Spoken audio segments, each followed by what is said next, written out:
할렐루야. 오늘 우리에게 주신 말씀을 통해서 큰 은혜 받는 시간이 되길 원합니다. 오늘 시편 6편은 개인적인 탄원의 형식의 시입니다. 자신의 고통에 대해서 하나님의 은혜를 힘입어서 간구하는 내용을 담고 있습니다. 그러다 보니 여기 사용된 어휘들을 보면 병들어서 어떤 고침을 받길 원한다는 내용이 나옵니다.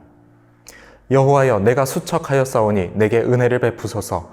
여호와여, 나의 뼈가 떨리오니 나를 고치소서. 내가 지금 수척해 있습니다. 뼈가 떨립니다. 그러니 하나님의 은혜로 나를 치유해 주십시오 라는 그런 내용입니다. 그래서 이 시의 저자인 다윗이 병들었을 때 썼던 시라고 추정할 수가 있습니다.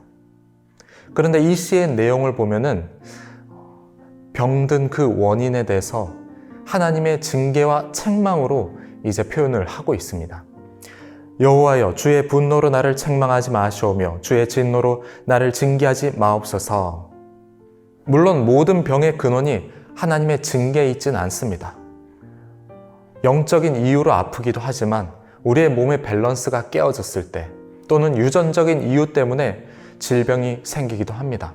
그러니 건강하면 하나님의 축복받고 잘 되고 있고 또 아프면은 하나님의 책망을 받고 있고 죄를 지은 상태고, 그런 이원론적인 해석은 옳지 않습니다.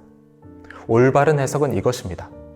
사람이 죽고 사는 것 또 건강하게 되는 것은 오직 하나님께 달려있다. 생사화복은 하나님께 있습니다. 물론 지금의 현대의학 기술로 많은 병들을 고칠 수 있습니다. 하지만 그 기술에도 한계는 있습니다. 인간의 건강이 병원 다닌다고 완전하게 건강해지진 않습니다. 그렇기 때문에 우리는 하나님을 구할 수 있어야 됩니다. 하나님을 의지할 수 있어야 됩니다. 아플 때, 연약해져 있을 때 하나님의 도우심을 구하면서 건강하게 하시는 하나님을 의지할 수 있어야 합니다. 계속해서 6절을 보면 이 다윗은 이 질병으로 인한 고통이 얼마나 극심했는지를 보게 됩니다. 내가 탄식함으로 피곤하여 밤마다 눈물로 내 침상을 띄우며 내 요를 적시나이다. 얼마나 고통스러우면 밤마다 눈물로 침상을 배처럼 띄울 정도라고 표현을 하고 있습니다. 하지만 그럼에도 불구하고 다윗이 바라보고 있는 것은 하나님의 은혜입니다. 여호와여, 돌아와 나의 영혼을 건지시며 주의 사랑으로 나를 구원하소서. 지금 다윗이 어떤 기도를 드리고 있습니까? 힘들다고, 어렵다고, 고통스럽다고 믿음을 내려놓는 것이 아니라 하나님의 긍휼하심, 하나님의 사랑을 확신하면서 그 믿음으로 지금 기도하고 있습니다. 우리가 기도할 때 이 확신을 가져야 됩니다. 하나님을 향한 확신을 가지고 기도하지 못한다면 우리의 기도는 그냥 믿음 없이 흘려버리는 기도가 되고 맙니다. 하나님의 은혜의 사랑으로 내 영혼이 확정되었습니다. 이 믿음을 가지고 있는 성도는 연약함 가운데 하나님에 대한 확신, 100%의 신뢰를 가지고 기도할 수 있게 됩니다. 나의 어려움과 고통 가운데 귀를 기울이시며 그 모든 상황 가운데서 회복해 하시고 치유하실 하나님을 믿는 믿음으로 우리는 기도할 수 있어야 합니다. 사망 중에서는 주를 기억하는 일이 없사오니 스올에서 주께 감사할 자 누구리이까? 스올은 밑이 없는 깊은 어둠을 말하고요, 지옥의 개념으로 사용합니다.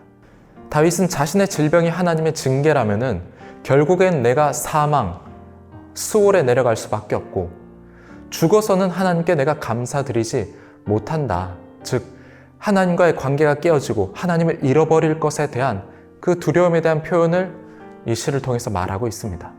여기서 우리가 볼 수 있는 것, 우리의 생명, 우리의 삶과 감사가 굉장히 밀접하게 연관되어 있다는 것입니다. 즉 우리의 생명이 하나님의 선물이라면은 우리는 감사가 터져나오고 찬양이 터져나오게 됩니다. 내가 숨쉬고 살아가는 모든 것들이 하나님의 은혜라는 것을 인정하면 감사가 나오지 않을 수 없습니다. 나의 나 된 것은 하나님의 은혜입니다. 이런 찬양이 나오게 됩니다. 그래서 찬양과 감사를 할 수 없다는 것, 그것은 하나님을 잃어버린 것과 똑같은 것이 됩니다.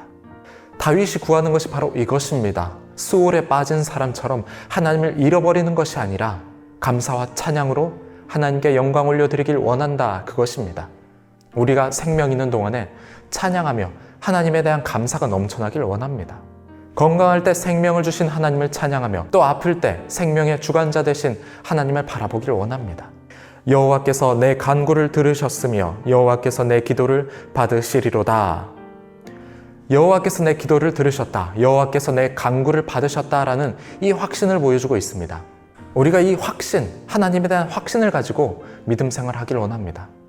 비록 내 처지가 달라진 것이 없고 내 아픔이 여전히 있다 할지라도 하나님에 대한 확신을 가지고 우리가 선포할 수 있기를 원합니다. 여러분, 믿음은 선포입니다.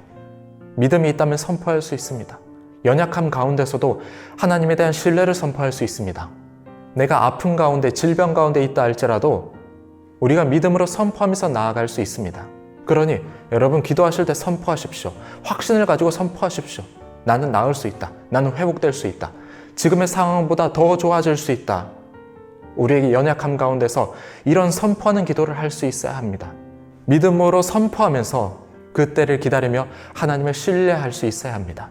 그리고 설령 내 문제가 나아지지 않았다 할지라도 그 가운데서 하나님의 은혜를 깊이 경험할 수 있길 원합니다. 믿음으로 선포하면서 승리하는 청함의 성도 여러분 되시기를 주님의 이름으로 축복합니다.